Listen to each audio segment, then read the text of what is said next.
Êtes-vous prêt à grignoter quelques livres? Alors, c'est parti!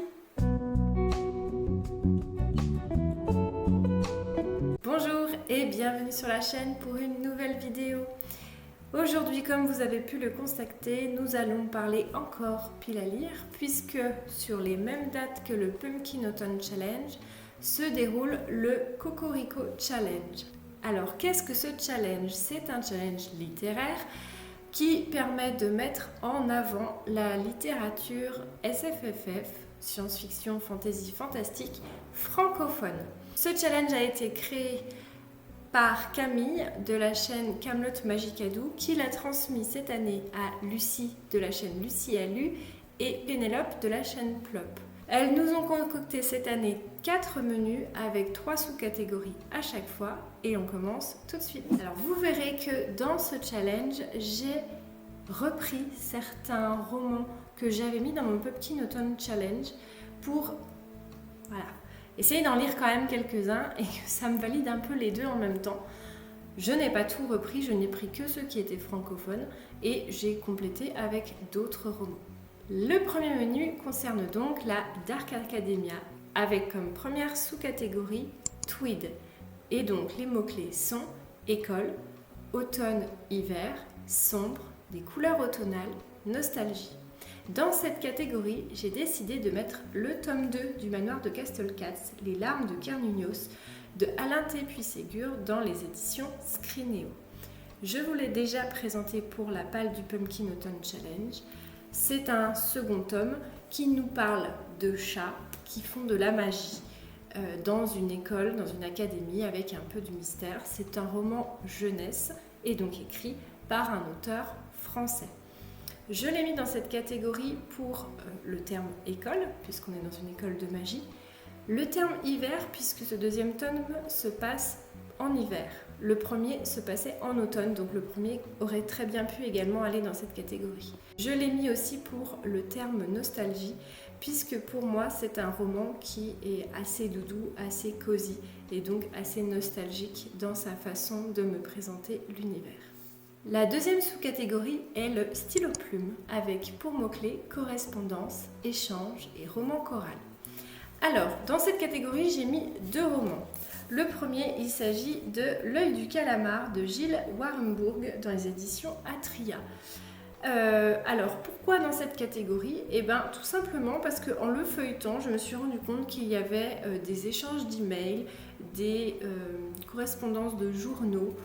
Donc je me suis dit qu'il correspondait plutôt bien à ces 2 termes dans cette catégorie. Je ne connais pas du tout cet auteur ni ce roman, je n'en ai pas vu de retour, mais on nous parle d'une double temporalité avec une grippe étrange qui va se déclarer quand un baleinier va ramener le corps d'un calamar et quelques centaines d'années plus tard, un généticien qui essaye de comprendre pourquoi la population devient stérile et qui remonte au niveau de cette grippe qui avait été déclenchée lors de la venue de ce calamar.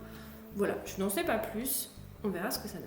Et toujours dans cette catégorie, j'ai également mis La Horde du Contrevent de Alain Damasio dans les éditions Folio SF. Je trouve qu'il fonctionne totalement dans cette idée de roman choral, car on suit toute une horde composée de plusieurs personnages et chacun à leur tour, ils prendront la parole dans ce roman.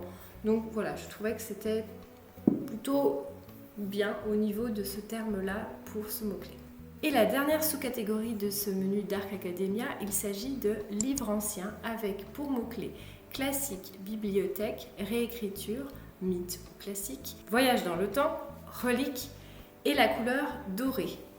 Alors, dans cette catégorie, j'ai décidé de mettre le premier tome de Pallas dans le ventre de Troie de Marine Carteron dans les éditions Rouergue. À l'heure où je tourne cette pile à lire, j'ai déjà lu, puisque nous sommes mi-septembre, j'ai déjà lu ce tome qui a été très très bon. Et donc il rentre dans cette catégorie pour le côté mythe, puisque c'est une réécriture du mythe de Pallas. Et pour le côté doré, il y a beaucoup de dorure sur cette couverture, donc il rentrait très bien dans cette catégorie. Le deuxième menu, il s'agit de la Light Academia avec pour première sous-catégorie tasse et pour mots-clés cosy, réconfortant, doudou, joie et la couleur crème. Alors, dans cette catégorie, j'ai mis le deuxième tome du Paris des Merveilles, l'élixir d'oubli, de Pierre Pével dans les éditions Bragelonne. Je trouve que ce roman rentre très bien dans cette catégorie car c'est un univers assez cosy pour moi, assez réconfortant. Et la couleur crème, je trouve qu'elle est quand même assez dominante sur la couverture de ce deuxième tome. Donc écoutez, pourquoi pas. Je ne vous fais pas de résumé de ce deuxième tome parce que je ne voudrais pas me spoiler. J'ai lu le premier tome récemment et donc on est dans un Paris alternatif avec de la magie, des sorciers, des elfes, des fées, des trolls, des chats qui volent et qui parlent. Bref, un univers assez complexe et assez important qui est vraiment hyper intéressant. La deuxième sous-catégorie, il s'agit des fleurs avec pour mots-clés amour, amitié, happy ending, couleur pastel. Dans cette catégorie, j'ai mis 2 romans. Le premier, il s'agit des Cryptides, le premier tome à la poursuite du Kraken de Alexandre Moy dans les éditions Plomb Jeunesse. Alors, vous me direz, au vu de la couverture, ça n'a pas l'air tellement happy ending ni couleur pastel.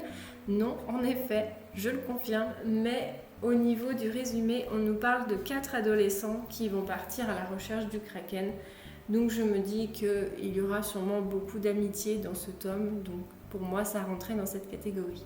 Et le deuxième que j'ai mis pour le côté plus amour et amitié également, puisqu'il y en a aussi dans ce tome, il s'agit du tome 2 de L'Engrange-Temps, Les Heures Obscures de Nell Pfeiffer, dans les éditions Hachette Roman. Alors, donc c'est un deuxième tome également. Vous voyez quand même que j'essaye de sortir des deuxièmes tomes pour essayer d'avancer dans mes sagas.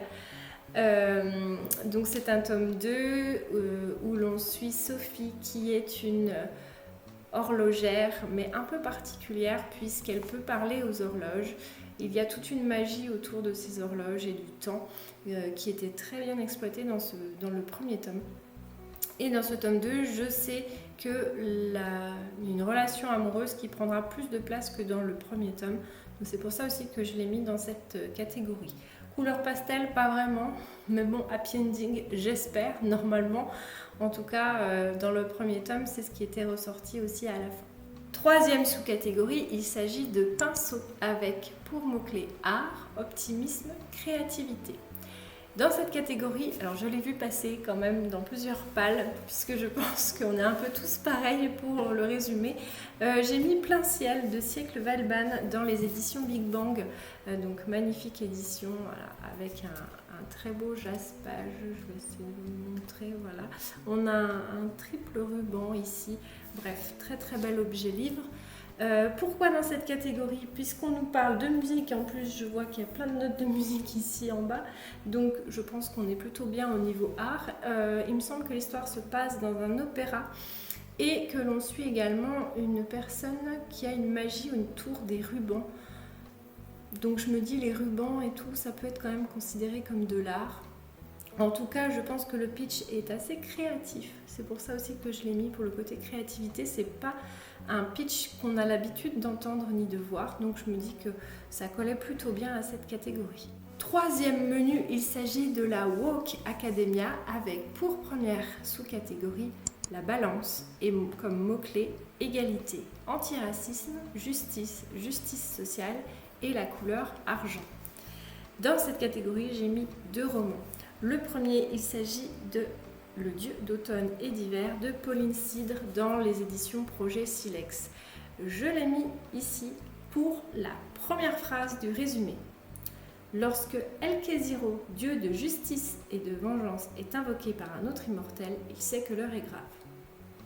On parle du dieu de la justice, voilà, je pense que niveau justice, on sera pas mal. Deuxième roman que j'ai mis dans cette catégorie, il s'agit de Upside Down de Richard Canal dans les éditions Mnemos.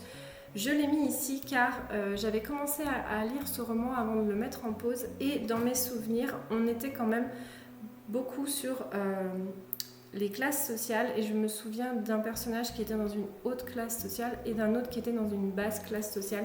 Donc je me disais que niveau justice sociale, égalité, voilà, ça pouvait sûrement coller. En tout cas, le début de ce que j'ai lu, oui, le reste, je ne sais pas, on verra. Deuxième sous-catégorie, il s'agit de crayons de couleur avec pour motet LGBT, handicap, couleur néon flashy ou couleur vive.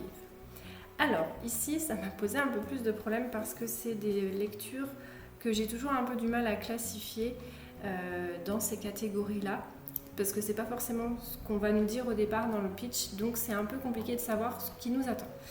Mais j'ai quand même réussi à en trouver un qui, je pense, colle plutôt bien. Il s'agit des Seigneurs de Bohême de Estelle Faye dans les éditions Folio SF. J'avais également commencé ce roman avant de le mettre en pause et il y a une relation entre deux femmes au tout début du roman, donc je me suis dit que ça rentrait plutôt bien dans le terme LGBT. Handicap, je ne sais pas, dans ce que j'ai commencé à lire, il ne me semblait pas, même si on sentait certains personnages peut-être un peu plus en difficulté que d'autres. Mais bon, de là à parler de handicap, c'est peut-être un peu prétentieux. Pour les couleurs, on ne colle pas vraiment au thème, mais voilà, pour le côté LGBT, je pense que oui. Et la dernière sous-catégorie, il s'agit de fauteuil avec pour mots-clés foyer, regroupement, communauté. Et dans cette catégorie, j'ai décidé de mettre le tome 2 de Capitale du Sud, 3 Lucioles de Guillaume Chamanadjian que j'ai dans les éditions Le Livre de Poche. Je l'ai mis ici pour le côté foyer et communauté puisque la ville est regroupée en différents quartiers qui sont régis par différentes familles. Donc je trouvais que ça rentrait plutôt bien dans ces termes de regroupement et de communauté. Dernier menu, il s'agit de la Green Academia avec pour première catégorie herbier et les mots-clés sont nature, forêt, apprentissage, alchimie, animaux, insectes et la couleur vert. Dans cette catégorie, j'ai décidé de mettre Kéroded de Hélène Néra dans les éditions des projets Silex également. Pourquoi ? Parce qu'on nous parle que l'on sera dans une forêt. Donc niveau nature, forêt, je pense qu'on sera pas mal. Apprentissage peut-être, mais je ne sais pas exactement. Je suppose qu'il y aura des animaux puisqu'on est dans une forêt. Et bon, la couleur verte est quand même assez dominante sur la couverture, donc je pense que ça rentrait vraiment bien dans cette catégorie. Deuxième sous-catégorie, il s'agit de Feu de camp avec pour mots-clés légende, tradition orale et conte. Alors celui-ci, il est également dans mon Pumpkin Autumn Challenge. Il s'agit de La Nuit du Faune de Romain Lucaso dans les éditions Albin Michel Imaginaire. Je l'ai mis ici parce que la première phrase du résumé nous dit que c'est un conte vertigineux. Donc voilà, conte. Je ne suis pas allée chercher plus loin. J'aurais pu en trouver d'autres, je pense, qui auraient très bien été dans la catégorie, mais voilà... J'avais celui-là dans le Pumpkin, donc je me suis dit qu'il fallait que j'arrive à le caser quelque part dans le Cocorico Challenge et je trouvais qu'ici ça allait plutôt bien. Et la dernière sous-catégorie, il s'agit de Map Monde avec pour mots-clés voyage, science-fiction, voyage initiatique, voyage maritime, des moyens de transport ou du colonialisme. Dans cette catégorie, j'ai décidé de mettre Vivonne de Jérôme Leroy dans les éditions Folio SF. Pourquoi ? Parce que le personnage que l'on va suivre va partir chercher des réponses sur un de ses anciens amis qui est disparu. Et du coup, il va entreprendre un voyage. Je pense voyage physique, mais aussi voyage initiatique, puisque son ami en question était un poète. On aura peut-être un peu de ce voyage initiatique avec ces termes-là. Voyage maritime peut-être également puisqu'on est sur une catastrophe climatique et que les bureaux de l'éditeur que l'on va suivre a été inondé. Donc je me dis pour sortir des inondations il va falloir forcément prendre un bateau à un moment ou à un autre. Donc voilà, j'ai un peu joué sur les termes pour cette catégorie, mais ça me faisait plaisir de pouvoir le mettre dans le Cocorico Challenge. Voilà, je vous ai présenté tous les titres que j'ai retenus pour ce Cocorico Challenge. Bien entendu, cela peut changer. Vous me connaissez, vous savez que je n'ai pas pour habitude de respecter mes pales. Donc, on verra ce que donne cette pile à lire. En attendant, je peux d'ores et déjà vous dire que Pallas est lu et que je suis en train de lire L'Engrangement Donc j'ai quand même essayé de suivre un minimum ma pile à lire de départ. Je suis assez fière de moi, vous pouvez me féliciter en commentaire. N'hésitez pas à me dire si vous participez aussi à ce challenge et si votre pile à lire est déjà prête. Et sur ce, je vous dis à bientôt pour grignoter de nouveaux livres. Bye!